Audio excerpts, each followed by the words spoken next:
우리 레오나르도 다빈치에 대해서 한번 알아볼까요?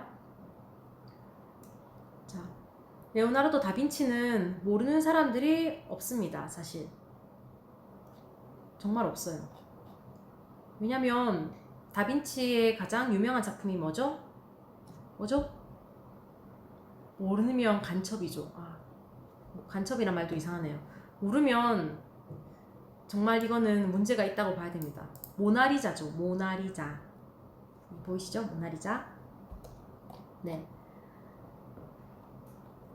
그래서 다빈치는 일단 모나리자는 둘째치고 다빈치는 자기 스스로를 화가라고 생각하지 않았다고 해요. 왜냐면 자신을 과학자, 발명가로 생각했어요. 실제로 보면 과학적 업적이 엄청 많고 물건을 발명을 엄청 많이 했어요. 그래서 본인은 그림은 일부분일 뿐인 거예요. 그래서 우리는 모나리자 때문에 다빈치가 화가라고만 알고 있지만 발명가이자 과학자였죠. 그럼 선생님이 약간 번외로 다빈치라는 사람에 대해 조금 얘기해 줄까요? 다빈치는 중산층 가문이에요. 돈이 좀 있었죠. 그런데 사생아였어요. 사생아라는 게 무슨 말이냐? 혼외자. 그러니까 부부 사이가 아닌데 자식을 낳은 거죠. 그래서 부부가 아닌 사이에 자식을 사생아라고 했는데, 그래서 다빈치 아빠가 어떡하지? 다빈치를 어떡하지? 하다가 다빈치 엄마에게 맡기는데, 그 엄마가 이제 또 자기 사생하고 이러면 자기의 커리어에 문제가 좀 생길까봐 다빈치 엄마를 자기네 집에 일 봐주던 농부하고 결혼을 시킨 거예요. 살림을 차려줬어요. 다빈치 엄마랑 그 자기 밑에서 일하던 농부랑. 좀 신기하죠. 그런데 그 당시에는 뭐 돈이 있으면 그렇게 할 수 있었는지 모르겠네요. 어쨌든 그 둘은 사실 엄청 잘 살았다고 해요. 애도 많이 낳고. 그래서 일단 다빈치는 사생아라는 이유로 그 당시에 꼭 이제 다녀야 했던 라틴어 학교를 못 나오고 주산 학교라고 거기를 나왔대요. 그래서 스스로를 난 좀 못 배운 사람이다, 무학자다 라고 말도 하기도 했다고 합니다. 선생님 몰랐는데 다빈치가 외모도 되게 뛰어나고 그림도 출중하고, 일단 외모가 뛰어나다는 얘기는 선생님도 처음 알았어요. 그런데 요즘 시대로 치면 다빈치는 ADHD 다 들어봤죠? 어떤 스타일이냐면 하나를 작품을 끝내기도 전에 다른 거 하고, 이거 하다가 완성도 못하고 저거 하고, 이렇게 완벽하게 하나를 끝낸 게 잘 없는 거예요. 그래서 그의 회화 작품 남아있는 게 많이 그렸지만 15점만 남아있다고 합니다. 완성된 것들이. 그리고 그는 이제 결혼도 안 했고 애인도 없었고, 뭐 듣기로는 뭐 왼손잡이의 채식주의자다 뭐 이렇게 하는데 뭐 그건 굳이 중요하진 않고. 자, 그래서 다빈치 그림 모나리자를 한번 볼까요? 모나리자가 왜 유명할까요, 여러분? 여러분 잘 모르죠? 그냥 눈썹 없는 여자 그렇게만 알고 있죠. 모나리자가 선생님이 직접 가서 봤는데 사실 가까이서 볼 수도 없었어요. 사람들이 너무 많아서 저기 멀리서 겨우겨우 선생님 셀카로 얘랑 같이 사진을 찍었거든요. 정말 유명해요. 방탄 유리에 쌓여져 있다고 하더라고요. 뭐 어쨌든 이렇게 가로막혀 있고 끼가 둘러져 있어서 선생님도 엄청 멀리서 봤어요. 생각보다 좀 작아요, 작품이 엄청. 모나리자의 가장 약간 특이한 점이랄까, 그거는 왼쪽으로 가서 봐도 오른쪽에 가서 봐도 이 작품의 눈이 계속 나를 보는 것 같은 느낌? 여러분들 모나리자 작품 한번 보세요. 여기 이렇게 봐도 계속 저를 보는 것 같아요. 그리고 표정이 웃는지 뭔지 오묘한 표정이죠. 그게 스푸마토 기법이라고 윤곽선을 희미하게 처리하는 기법을 통해서 이렇게 오묘한 느낌이 나게 됐다고 해요. 되게 이 사람만의 특이한 기법이라고 할 수가 있죠. 자, 그런데 배경이 좀 이상해요. 가만히 보세요. 배경이 좀 어색하지 않나요? 현실에서 있을 수 없는 광경이에요. 하지만 우리는 이걸 어색하다고 느껴본 적이 없고 굳이 배경에 막 주목해서 보지도 않았을 거예요. 왜냐면 매우 자연스럽게 이 사람이 그렸거든요. 그게 이렇게 실제하지 않는 장면을 배경으로 굳이 사람의 초상화를 하는데 그렸다는 것은 이 사람이 뭐 어디서는 고차원적인 세계를 표현하기 위해서 그렇게 그렸다 이렇게 얘기를 해요. 어쨌든 뭔가 신성한 느낌과 뭔가 고귀한 느낌이 드는 작품이죠. 네, 그 다음 작품 하나만 더 볼게요. 여기 보시면 최후의 만찬. 이것도 모르는 사람들이 없죠. 보시면 이 작품은 그냥 연극의 무대라고 생각하는 게 이해하기 편할 거예요. 어떤 연극이냐? 예수가 말하죠, 중앙에. 이 안에 나를 배신한 자가 있다. 아니면 누가 나를 배신할 것이다. 라고 말하자 그 주변에 있는 12명의 12제자들이 웅성웅성거리고 있어요. 놀라고 의심하고 두렵고 걱정되고 지금 한마디로 패닉 상태죠. 그때 예수 바로 오른쪽에 세 사람들이 그게 접니까? 저라고요? 하고 있고, 예수 옆에 요한이란 사람은 슬픈 듯이 고개를 숙이고 있고. 그런데 진짜 배신자가 누구였을까요? 성경을 공부한 사람들은 알 수도 있겠네요. 유다입니다. 보이나요? 손에 주머니를 하나 들고 있는데 그게 은화 주머니, 돈 주머니래요. 시선은 예수를 보고 있지만 약간 몸이 조금 이렇게 돼 있죠. 그래서 배신한 유다의 모습을 그렇게 표현했다고 해요. 사람들을 하나하나 보면 각자의 상황이 엄청 잘 표현돼 있어요. 그래서 한 사람 한 사람을 모두 다 신경을 써서 전체 화면에 이렇게 그려냄으로써 이게 연극처럼 보이게 되죠. 다빈치는 이 사람들 생김새에서 알 수 있듯이 사람들의 얼굴 표정과 두개골, 해부학까지 본격적으로 연구를 해서 그림에 표현을 했던 사람이에요. 보면 사람들마다 우리가 그림을 그려본 사람들은 알겠지만 다른 사람을 그리기가 쉽지 않아요. 그리다 보면 내가 항상 그리던 사람의 스타일대로 그림을 그리게 되거든요. 그런데 이 사람은 다빈치는 엄청 다 모양, 그림도 다르고 스타일도 다 다르게 잘 그렸어요. 이게 그 얘기가 있는데 레오나르도 다빈치가 예수 그리스도와 유다 얼굴을 그리지 못하고 있었다고 해요. 도대체 어떻게 그려야 될까 고민을 많이 했대요. 왜냐면 이게 예수는 신이면서도 인간이고 유다는 배신한 사람이고 어떤 얼굴을 그려야 될까 엄청 그걸 못 그리고 있었는데 이게 서프라이즈 TV에도 한번 나왔거든요. 그러다 가다가 기도를 하는 어떤 엄청 멋진 젊은이를 발견해서 그 사람을 모델로 해서 예수를 그렸대요. 그리고 4년이 지나고 나서 길을 가다가 거지를 발견하고는 이 얼굴을 유다로 그려야겠다 하고 유다를 그렸대요. 그런데 나중에 알고 보니까 이 두 사람이 동일한 인물이었다는 그런 유명한 일화가 있습니다. 신기하죠, 엄청. 같은 사람이지만 이렇게 사람이 변한 그런 모습들, 너무 신기한 것 같아요.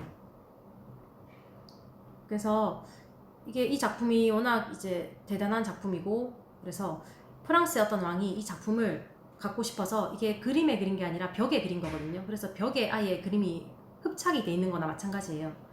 그래서 이 작품을 갖고 싶어서 벽을 통째로 뜯어내려고 노력을 했대요. 그런데 그게 실패했다고 하네요.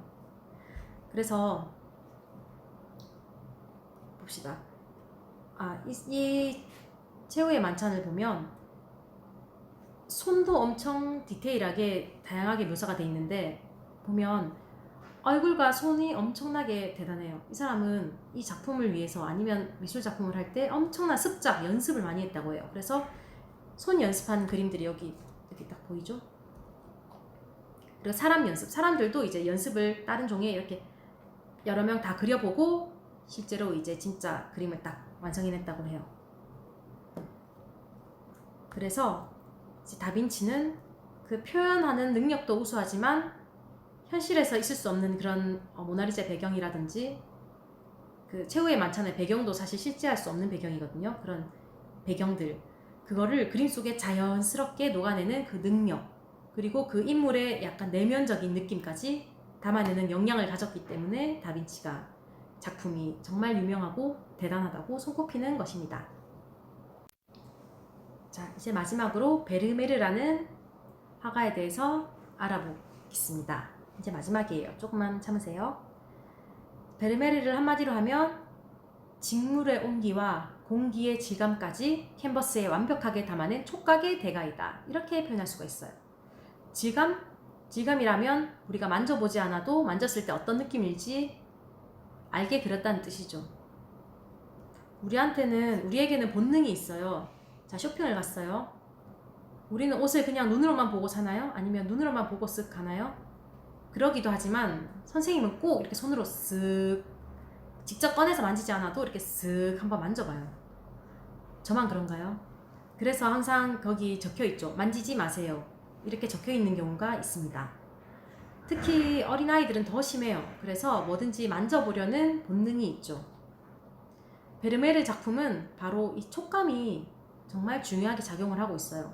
다른 화가들도 엄청 정교하고 치밀하게 그렸는데 베르메르는 그림 속에서 촉감을 느끼게 해서 그런 천의 따뜻함, 그릇의 차가움, 이런 습기까지도 다 느껴지게 했다고 하죠. 심지어 공기까지도 느끼게 한다고 합니다. 그 대표작이 여기 보시면 우유를 따르는 하녀입니다. 그림을 보면 마치 카메라로 찰칵 우유를 붓는 장면을 찰칵 찍은 것 같죠. 엄청 평범한 일상적인 장면인데도 엄청 숭고하고 고귀하게 느껴지는 느낌이 듭니다. 그게 이 베르메르의 능력이자 장점이죠. 보세요. 이 작품은 워낙 유명하죠. 진주 귀걸이를 한 소녀. 이거는 보시면 영화로도, 여기 보시면 영화로도 제작이 되었습니다. 패러디도 많죠. 펭수가 패러디한 것도 있는데 제가 사진을 띄울 수 있을지 모르겠네요. 보시면 엄청 예쁘죠. 그리고 사람들이 갖고 싶어하는 작품이에요. 그렇게 이제 평가가 매겨진다고 합니다. 베르메르 작품은 가격적으로 봤을 때 매우 안정적이에요. 왜냐하면 시세 변동이 없다 이렇게 얘기를 하죠. 왜냐하면 시대의 분위기에 따라 보통 작품 가격은 천차만별인데 베르메르는 거의 비슷하게 유지된다고 해요. 그거는 누구나 좋아할 만한 그림이라서 그렇죠. 그래서 네덜란드의 모나리자다. 네덜란드에서 가장 아름다운 작품으로 1위에 꼽혔다고 합니다. 이 작품 보면 진주 귀걸이가 너무 예쁘고 머리에 터번 그리고 그 시선도 너무 예쁘죠. 보통은 우리를 정면으로 딱 응시하는 그 모습이 매우 좀 반짝이고 아름다워 보이지 않나요? 특히 살짝 연 입술, 그 반짝임 이런 게 너무 아름답습니다. 이 베르메르가 엄청 유명한데 그걸로 더 유명해요. 위작 사건으로 유명한 게 있어요. 판 메에른의 위작 사건. 이거는 나중에 선생님이 유튜브 영상으로도 하나 보여주고 싶은데 판 메에른이라는 사람이 인정을 못 받는 화가였대요. 그래서 자기 작품이 제대로 평가를 못 받자 세상을 향한 불만, 복수심, 열등감 이런 것들도 있고 또 생계를 위해서 위작을 그렸다고 해요. 위작은 유명한 작가 작품을 똑같이 따라하는 걸 얘기하죠. 그래서 그 중에 베르메르 작품을 위작으로 많이 그렸는데 단순히 따라 그린 게 아니라 상당히 지능적으로 위작을 그렸어요. 왜냐면 베르메르 작품이 많지가 않아요. 이 사람 37살에 죽었기 때문에 작품도 많지도 않고 이제 빨리 그렇게 가버렸죠. 그래서 베르메르가 이 시기에는 이렇게 그림을 그렸을 것이다 라는 생각을 가지고 그 안료, 그 시대의 안료, 그 시대의 종이 그리고 그 시대의 그런 균열 이런 것까지 다 똑같이 정교하게 그렸다고 해요. 그래서 그 당시에 유명한 비평가, 미술관 관장, 작품 이거 판단하는 사람들이 전부 다 이건 베르메르 진품이다 라고 짝퉁을 진퉁으로 인정을 해준 거죠. 그 유명한 작품이 엠마오의 식사라는 작품인데 이게 약 49억의 비싼 가격에 팔렸대요. 가짜인데도.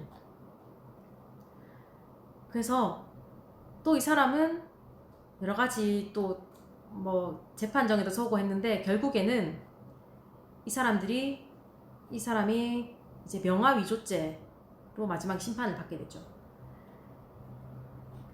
이 사람은 엄청 가벼운 처벌을 받았어요. 왜냐면 작품 구입한 사람이 내게 가짜라는 게 밝혀질까봐 다들 쉬쉬했기 때문에 그렇게 가벼운 처벌을 받았다고 하죠. 그러다가 그 사람은 감옥에서 죽었다고 합니다. 지금까지 세 화가의 작품에 대해 잘 얘기를 들었나요? 처음에 얀 바네이크, 다빈치, 베르메르까지 3명에 대해 알아보고 작품도 살펴보았습니다. 화가들한테는 재밌는 얘기들이 참 많은데 그거를 얘기를 다 하기에는 너무 시간도 부족하고 이제 좀 재미있는 그런 일화를 얘기해 주다 보면 이제 작품에 대해 얘기할 시간이 없죠. 그래서 일단 이 정도로 얘기하면 괜찮을 것 같네요. 조금 재미가 있었나요? 끝까지 다 봤나요? 또 스킵 다 하지 않았나요? 네. 선생님이 간단한 형성평가 형성평가라기보다 이제 OX 퀴즈 간단하게 글 적는 거 하나 올려둘게요. 그래야지 여러분들이 열심히 더 볼 테니까. 네, 잘 보시고 선생님이 주는 미션이 있으면 그것을 하면 됩니다. 여러분들 수고하셨습니다. 다음 시간에 다른 화가 작품으로 만날게요. 여러분들 구독과 좋아요 라고 말해보고 싶었네요.